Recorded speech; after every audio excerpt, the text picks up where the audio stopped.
आदरणीय सभापति जी, आज हम सब सदन के सभापति और देश के उपराष्ट्रपति आदरणीय श्री वेंकैया नायडू जी को उनके कार्यकाल की समाप्ति पर उन्हें धन्यवाद देने के लिए उपस्थित हुए हैं।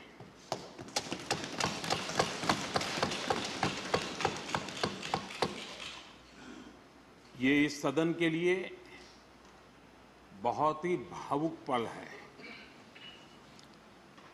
सदन के कितने ही ऐतिहासिक पल आपकी गरिमामय उपस्थिति से जुड़े हुए हैं। फिर भी अनेक बार आप कहते रहे हैं,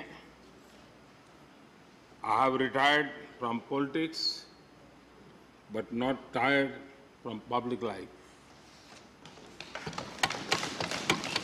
और इसलिए इस सदन को नेतृत्व देने की आपकी जिम्मेदारी भले ही पूरी हो रही हो, लेकिन आपके अनुभवों का लाभ भविष्य में सुदीर्घ काल तक देश को मिलता रहेगा। हम जैसे अनेक सार्वजनिक जीवन के कार्यकर्ताओं को भी मिलता रहेगा। आदरणीय सभापति महोदय, आजादी के अमृत महोत्सव में आज जब देश अपने अगले 25 वर्षों की नई यात्रा शुरू कर रहा है, तब देश का नेतृत्व भी एक तरह से एक नए युग के हाथों में है। हम सब जानते हैं कि इस बार हम एक ऐसी 15 अगस्त मना रहे हैं जब देश के राष्ट्रपति, उपराष्ट्रपति, स्पीकर, प्रधानमंत्री सबके सब वो लोग हैं जो आजाद भारत में पैदा हुए हैं।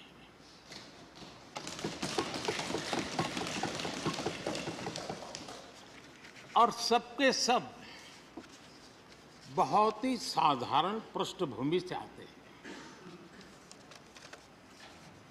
मैं समझता हूं उसका अपना एक सांकेतिक महत्व है, साथ में देश के नए युग का एक प्रतीक भी है। आदरणीय सभापति महोदय, आप तो देश के एक ऐसे उपराष्ट्रपति हैं जिसने अपनी सभी भूमिकाओं में हमेशा युवाओं के लिए काम किया है। आपने सदन में भी हमेशा युवा सांसदों को आगे बढ़ाया, उन्हें प्रोत्साहन दिया। आप लगातार युवाओं के संवाद के लिए यूनिवर्सिटीज और इंस्टीट्यूशंस लगातार जाते रहे हैं।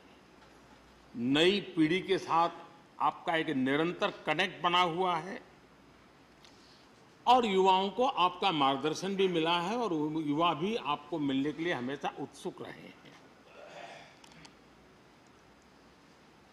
इन सभी संस्थानों में आपकी लोकप्रियता भी बहुत रही है। मुझे बताया गया कि वाइस प्रेसिडेंट के रूप में आपने सदन के बाहर जो भाषण दिए, उनमें करीब करीब 25% युवाओं के बीच में रहे हैं।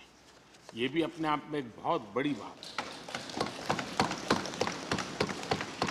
आदरणीय सभापति महोदय, व्यक्तिगत रूप से मेरा यह सौभाग्य रहा है कि मैंने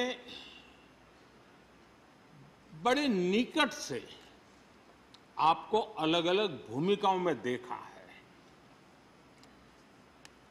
बहुत सारी आपकी भूमिका ऐसी भी रही जिसमें आपके साथ कंधे से कंधा मिलाकर कार्य करने का भी मुझे सौभाग्य मिला है।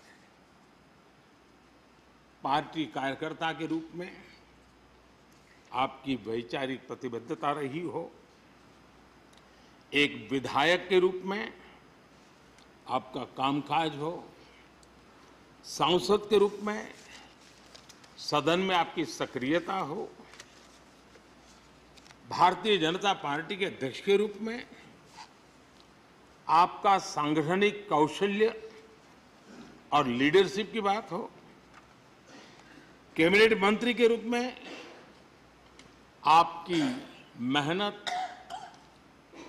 नवाचार का आपका प्रयास और उससे प्राप्त सफलताएं देश के लिए बहुत उपकारक रही है, या फिर उपराष्ट्रपति और सदन में के सभापति के रूप में आपकी गरिमा और आपकी निष्ठा।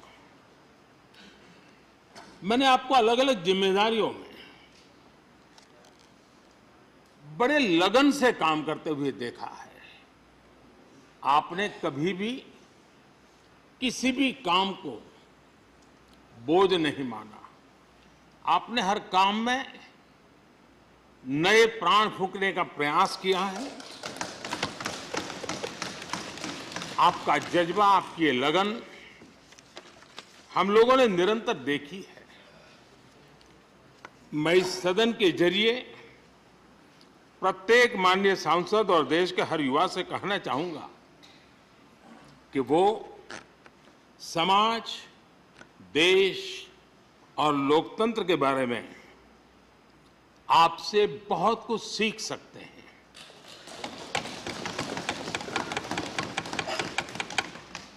Listening, learning, leading, connecting, communicating, changing और रिफ्लेक्टिंग, रिकनेक्टिंग जैसी किताबें आपके बारे में बहुत कुछ बताती हैं। आपके ये अनुभव हमारे युवाओं को गाइड करेंगे और लोकतंत्र को मजबूत करेंगे। आदरणीय राष्ट्रपति महोदय, आपकी किताबों का जिक्र मैंने इसलिए किया क्योंकि उनके टाइटल में आपकी वो शब्द प्रतिभा झलकती है जिसके लिए आप जाने जाते हैं। आपके वन लाइनर्स, बीट लाइनर्स होते हैं और विन लाइनर्स भी होते हैं।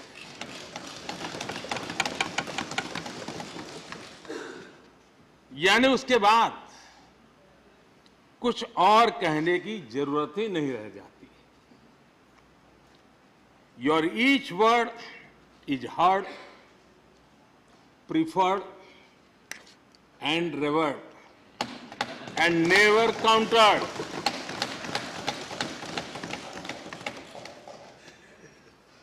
कैसे कोई अपनी भाषा की ताकत के रूप में और सहजता से इस सामर्थ्य के लिए जाना जाए और उस कौशल से स्थितियों को दिशा मोड़ने का सामर्थ्य रखे। सचमुच में आपके इस सामर्थ्य को मैं बधाई देता हूं। साथियों, हम जो भी कहते हैं वो महत्वपूर्ण तो होता ही है, लेकिन जिस तरीके से कहते हैं उसकी अहमियत ज्यादा होती है। किसी भी संवाद की सफलता का पैमाना यही है कि उसका गहरा इंपैक्ट हो, लोग उसे याद रखें और जो भी कहें उसके बारे में लोग सोचने के लिए मजबूर हो। अभिव्यक्ति की इस कला में वेंकैया जी की दक्षता, उस बात से हम सदन में भी और सदन के बाहर देश के सभी लोग भली भांति परिचित हैं। आपकी अभिव्यक्ति का अंदाज जितना बेबाक है उतना ही बेजोड़ भी है। आपकी बातों में गहराई भी होती है, गंभीरता भी होती है।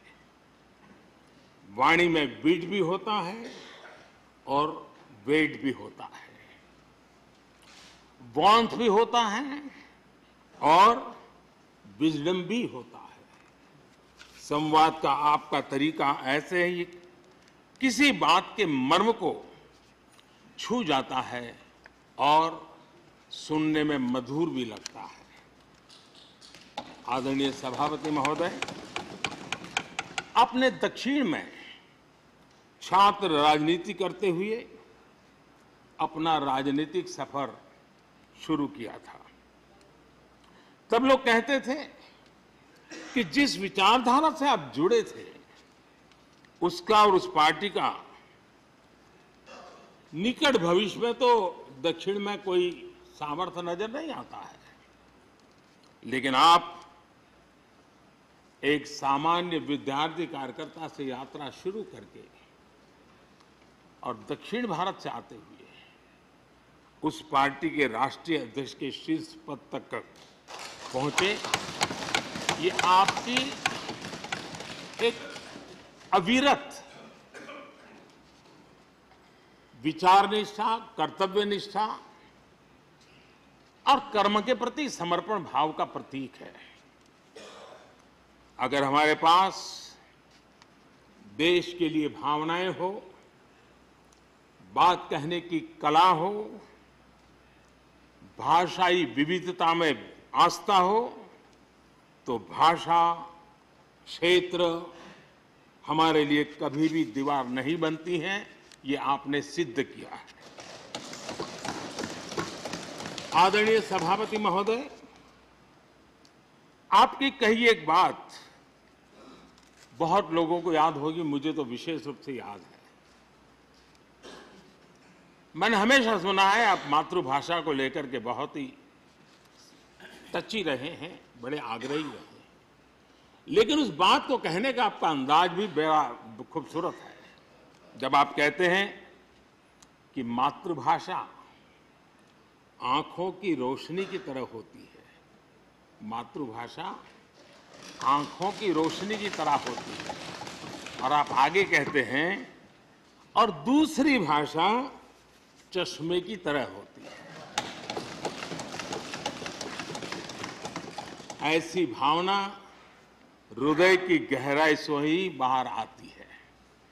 वेंकैया जी की मौजूदगी में सदन की कार्रवाई के दौरान हर भारतीय भाषा को विशिष्ट अहमियत दी गई है। आपने सदन में सभी भारतीय भाषाओं को आगे बढ़ाने के लिए काम किया। सदन में हमारी सभी 22 शेड्यूल लैंग्वेज में कोई भी माननीय सदस्य बोल सकता है, उसका इंतजाम आपने किया। आपकी ये प्रतिभा, आपकी निष्ठा आगे भी सदन के लिए एक गाइड के रूप में हमेशा हमेशा काम करेगी। कैसे संसदीय और शिष्ट तरीके से भाषा की मर्यादा में कोई भी अपनी बात प्रभावी ढंग से कह सकता है, इसके लिए आप प्रेरणापुंज बने रहेंगे। आदरणीय सभापति महोदय, आपकी नेतृत्व क्षमता, आपके अनुशासन ने इस सदन की प्रतिबद्धता और प्रोडक्टिविटी को नई ऊंचाई दी है। आपके कार्यकाल के वर्षों में राज्यसभा की प्रोडक्टिविटी 70% बढ़ी है। सदन में सदस्यों की उपस्थिति बढ़ी है। इस दौरान करीब करीब 177 बिल पास हुए या उन पर चर्चा हुई, जो अपने आप में कीर्तिमान है। आपके मार्गदर्शन में ऐसे कितने ही कानून बने हैं जो आधुनिक भारत की संकल्पना को साकार कर रहे हैं। आपने कितने ही ऐसे निर्णय लिए हैं जो अपर हाउस की अपवर्ड जर्नी के लिए याद किए जाएंगे। सचिवालय के काम में और अधिक एफिशिएंसी लाने के लिए भी आपने एक समिति का भी गठन किया। इसी तरह राज्यसभा सचिवालय को सुव्यवस्थित करना, इंफॉर्मेशन टेक्नोलॉजी को बढ़ावा देना, पेपरलेस काम के लिए ई ऑफिस सिस्टम को लागू करना, आपके ऐसे कितने ही काम हैं जिनके जरिए उच्च सदन को एक नई ऊंचाई मिली है। आदरणीय सभापति महोदय, हमारे यहां शास्त्रों में कहा गया है, न सा सभा यत्र न सन्ति वृद्धा न ते ये न वदन्ति धर्मम। अर्थात जिस सभा में अनुभवी लोग होते हैं वही सभा होती है, और अनुभव लोग वही है जो धर्म यानी कर्तव्य की सीख दें।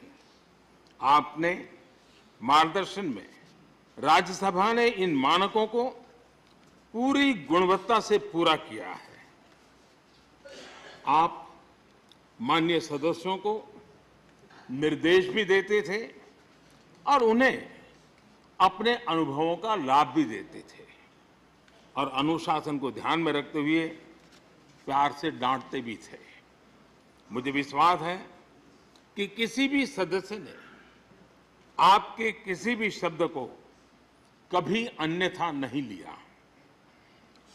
ये पूंजी तब पैदा होती है जब व्यक्तिगत जीवन में आप उन आदर्शों और मानकों का पालन करते हैं। आपने हमेशा इस बात पर बल दिया कि संसद में व्यवधान एक सीमा के बाद सदन की अवमानना के बराबर होता है। मैं आपके इन मानकों में लोकतंत्र की परिपक्वता को देखता हूं। पहले समझा जाता था कि अगर सदन में चर्चा के दौरान शोरगुल होने लगे तो कार्यवाही को स्थगित कर दिया जाता है, लेकिन आपने संवाद, संपर्क और समन्वय के जरिए न सिर्फ सदन को संचालित किया बल्कि उसे प्रोडक्टिव भी बनाया। सदन की कार्यवाही के दौरान जब सदस्यों के बीच कभी टकराव की परिस्थिति पैदा होती थी तो आपसे बार बार सुनने को मिलता था, let the government propose, let the opposition oppose and let the house dispose. इस सदन को दूसरे सदन से आए विधेयकों पर निश्चित रूप से सहमति या असहमति का अधिकार है। यह सदन उन्हें पास कर सकता है, रिजेक्ट कर सकता है या अमेंड कर सकता है, पर उन्हें रोकने की, बाधित करने की परिकल्पना हमारे लोकतंत्र में नहीं है। आदरणीय सभापति महोदय, हमारी तमाम सहमतियों और असहमतियों के बावजूद आज आपको विदाई देने के लिए सदन के सभी सदस्य एक साथ उपस्थित हैं। यही हमारे लोकतंत्र की खूबसूरती है। ये आपके लिए इस सदन के सम्मान का उदाहरण है। मैं आशा करता हूं कि आपके कार्य, आपके अनुभव आगे सभी सदस्यों को जरूर प्रेरणा देंगे। अपने विशिष्ट तरीके से आपने सदन चलाने के लिए ऐसे मानदंड स्थापित किए हैं जो आगे इस पद पर आसीन होने वालों को प्रेरित करते रहेंगे। जो लेगेसी आपने स्थापित की है, राज्यसभा उसका अनुसरण करेगी, देश के प्रति अपनी जवाबदेही के अनुसार कार्य करेगी। इसी विश्वास के साथ आपको पूरे सदन की तरफ से, मेरी तरफ से अनेक अनेक शुभकामनाएं देता हूं। और आपने देश के लिए जो कुछ भी किया है, इस सदन के लिए जो कुछ भी किया है, इसके लिए सबकी तरफ से ऋण स्वीकार करते हुए मैं आपका धन्यवाद करता हूं। बहुत बहुत शुभकामनाएं। धन्यवाद प्रधानमंत्री जी। श्री मल्लिकार्जुन खड़गे जी, लीडर ऑफ अपोजिशन। तो आप प्रधानमंत्री नरेंद्र मोदी को सुन रहे थे। उपराष्ट्रपति जो राज्यसभा के सभापति भी हैं वेंकैया नायडू, उनका कार्यकाल खत्म होने वाला है। इसी अवसर पर प्रधानमंत्री राज्यसभा में विदाई भाषण दे रहे थे। उन्होंने कहा कि वेंकैया नायडू के अनुभव का लाभ देश को मिलता रहेगा। उन्होंने कहा कि इस बार ऐसा 15 अगस्त है